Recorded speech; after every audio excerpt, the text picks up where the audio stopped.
Did you know a 68-year-old from Dallas died in his sleep last week, leaving his family stunned? He seemed healthy, active, with no major issues. Just a regular guy enjoying his retirement. But the truth is, after 65, 5 common bedtime habits can silently turn deadly, raising your risk of heart attacks, strokes, or never waking up. In the next 18 minutes, I'm revealing these habits, some you're probably doing right now, and exactly how to fix them to protect your health. Stick with me. The last one might shock you. Let's dive in. Number 1. Eating heavy meals too close to bedtime. Imagine it's 8 p.m. in Chicago and you're sitting down to a classic Midwest dinner. Meatloaf smothered in gravy, creamy mashed potatoes, and a warm slice of apple pie with a scoop of vanilla ice cream. It's comforting, familiar, and leaves you feeling full as you settle onto the couch to watch a Cubs game. But here's the harsh reality. Eating a heavy meal within 3 hours of bedtime is like sending your body into overdrive when it's supposed to be shutting down. After 65, your metabolism slows significantly, by about 10% per decade, according to the National Institute on Aging.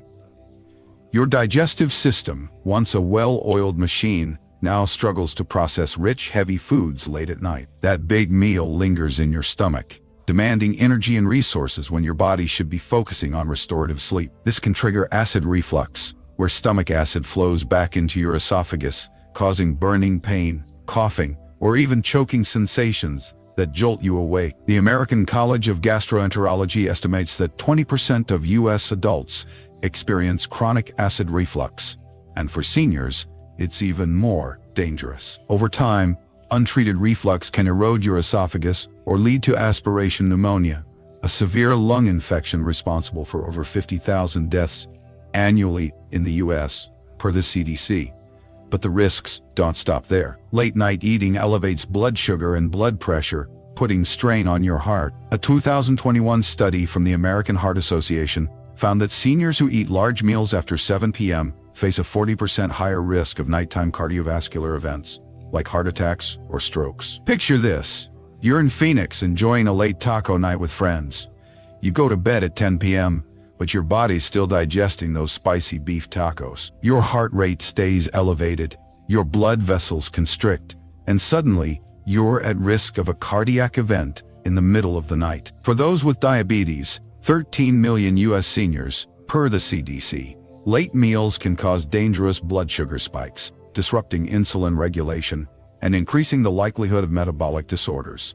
So, how do you break this habit? Aim to finish your last big meal by 6 or 7 p.m., giving your body at least 3 to 4 hours to digest before you lie down. In food-loving cities like New Orleans, where late dinners of gumbo or jambalaya are a tradition, this might feel tough, but it's worth it. If hunger strikes later, opt for a light, sleep-friendly snack. A handful of almonds, a small apple, or a cup of warm chamomile tea. These choices are easy on your stomach and may even promote relaxation, thanks to compounds like magnesium in nuts or apigenin in tea. For example, in Seattle, where coffee culture reigns, swapping a late-night dessert for a soothing herbal tea can make a huge difference. By adjusting your eating schedule, you'll reduce acid reflux, lower cardiovascular strain, and wake up feeling energized instead of sluggish. You'll also protect your long-term health, avoiding complications that could land you in a hospital bed. What's your favorite late-night meal or snack? Have you noticed how heavy foods affect your sleep? Drop your thoughts in the comments below. Number 2. Drinking too much liquid before bed. We've all heard the advice to stay hydrated. 8 glasses of water a day, especially in hot, dry places like Tucson or humid Miami. But downing a big glass of water, iced tea, or orange juice at 9 p.m. in Brooklyn can backfire after 65. As we age, our bladder loses elasticity, and our kidneys don't slow down at night like they used to. This leads to nocturia, or frequent nighttime urination, which affects over 50% of U.S. seniors, according to the National Institute on Aging. Waking up 2, 3, or even 4 times to use the bathroom isn't just inconvenient. It's a serious health risk. Each trip to the bathroom increases your chance of a fall, especially if you're groggy or moving quickly. The CDC reports that falls are the leading cause of injury-related deaths for Americans over 65, with 36,000 fatalities in 2020 and over 2.8 million emergency room visits. A fall in the dark, maybe in a cluttered hallway in a Denver suburb, could result in a fractured hip, a traumatic brain injury, or even death. Beyond falls, nocturia disrupts your sleep cycle, preventing you from reaching the deep, restorative stages of sleep your body needs. Every time you flip on the bathroom light, your brain thinks it's morning, halting melatonin production. Melatonin, the sleep hormone, drops naturally with age, and poor sleep quality compounds this, raising your blood pressure, weakening your immune system, and accelerating cognitive decline. A 2023 Harvard study found that seniors with disrupted sleep have a 30% higher risk of developing dementia over time. Imagine this: you're in Atlanta, sipping sweet tea all evening. You wake up at 2 a.m., stumble to the bathroom, and feel dizzy from a sudden drop in blood pressure, known as postural hypotension. This condition, common in seniors, can cause fainting, and if you hit your head, the consequences could be life-altering. Here's the fix. Prioritize hydration earlier in the day. By 3 p.m., aim to have consumed most of your fluids. About 64 ounces for most seniors, per the Mayo Clinic. In high-altitude cities like Albuquerque, where dehydration is a constant concern, sip small amounts in the evening if needed, but avoid large glasses. Steer clear of caffeine in afternoon. That afternoon latte in San Francisco could still be acting as a diuretic by bedtime. Also, watch for hidden liquids in foods like soups, watermelon, or even medications that increase fluid retention. For example, in coastal Maine, where clam chowder is a staple, cutting back on soupy dinners can help. These changes will reduce nighttime bathroom trips, lower your fall risk, and improve sleep quality, keeping your brain and heart healthier. Do you find yourself waking up to use the bathroom? What's your evening drink routine? Share your experience in the comments. Number 3. Ignoring your bedroom's temperature. There's nothing like a warm, cozy bedroom on a cold night in Minneapolis or a snowy evening in Buffalo. But setting your thermostat to 75 degrees F or piling on thick comforters can turn your sleep sanctuary into a health hazard. After 65, your body's thermoregulation weakens. You sweat less and lose heat less efficiently. Sleeping in a room warmer than 70 degrees forces your heart to pump harder to cool you down, increasing heart rate and blood pressure. This is especially dangerous for the 37% of U.S. seniors with heart disease. Per the CDC, overheating also causes mild dehydration, even if you don't feel thirsty, which thickens your blood and raises the risk of clots, heart attacks, or strokes. A 2022 study in the Journal of Clinical Sleep Medicine found that seniors in warm bedrooms had a 25% higher chance of nighttime cardiovascular events. Plus, a toasty room prevents deep sleep, leaving you tossing and turning, waking up sweaty and feeling foggy the next day. In humid Houston, where air conditioning is a must, a warm bedroom can make you feel like you're sleeping in a sauna. Consider this scenario.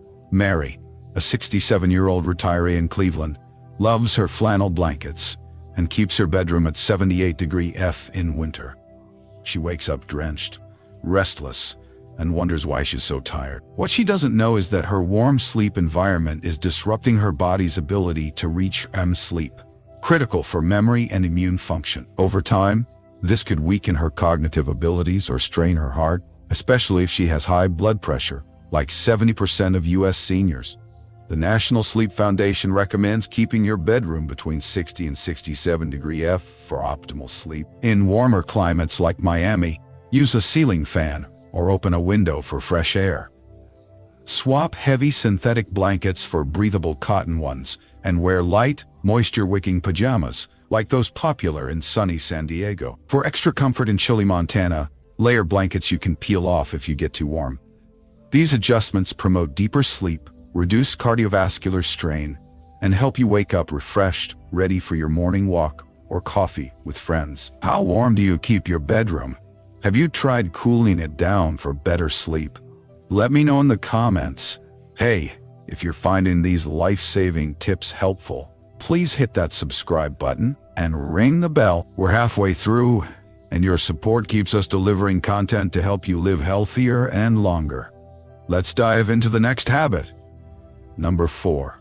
Sleeping in the wrong position. You probably don't give much thought to how you sleep.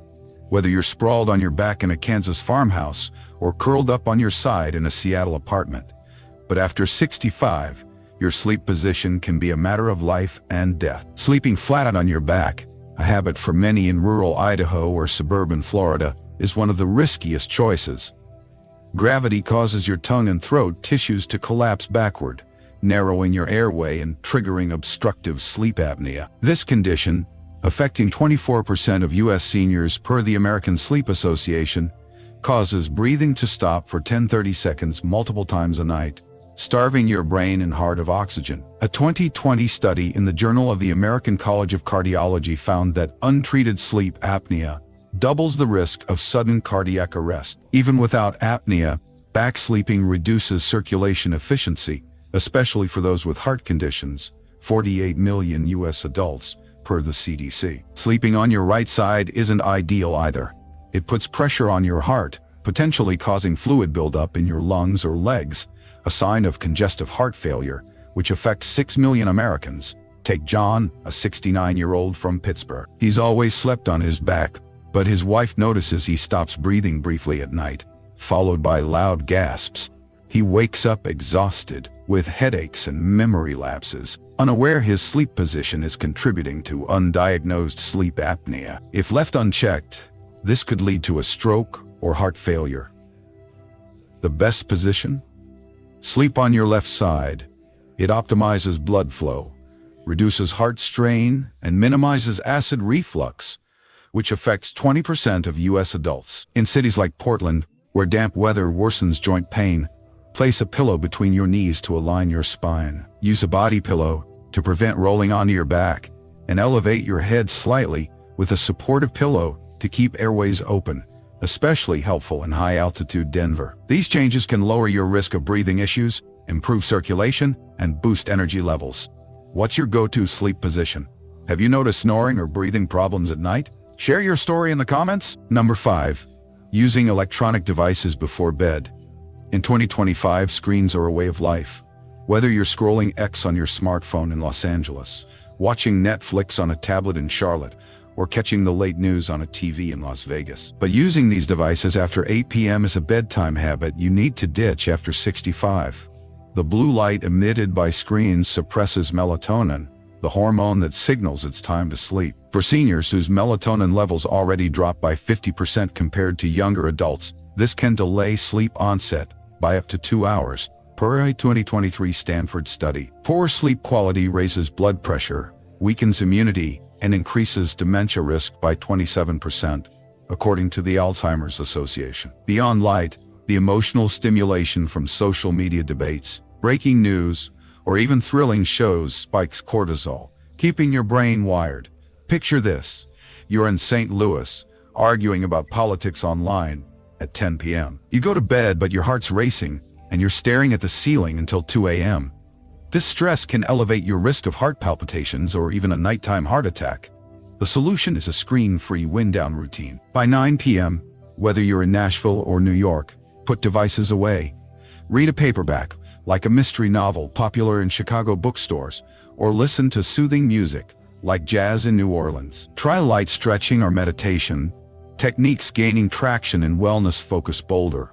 If you must use a device, enable blue light filters and dim the screen, a habit tech-savvy Austinites swear by. In colder climates like Anchorage, a warm bath can replace screen time, relaxing your body and signaling sleep. These changes protect your sleep, reduce stress, and lower your risk of cognitive and heart issues. How much screen time do you get before bed? What's your favorite screen-free way to relax? Let me know in the comments. These 5 habits, eating heavy meals late, drinking too much liquid, sleeping in a warm room, choosing the wrong position, and using screens before bed, might seem like small parts of your routine, but after 65, they're potential threats to your life. In the U.S., heart disease kills 700,000 people annually, and falls claim 36,000 seniors, per the CDC. Simple changes can transform your health. Move dinner to 6 p.m., limit evening fluids, cool your bedroom to 65-degree F, sleep on your left side, and ditch screens by 9 p.m. Reflect on your habits. Which one surprised you most? Start with one change tonight, maybe in your Tampa condo or Boise ranch house, and track how you feel. Your heart, brain, and body will thank you. Leave a comment with one thing you learned and how you'll apply it. Like, share, and subscribe to keep these tips coming. Here's to waking up stronger, healthier, and ready for life every morning.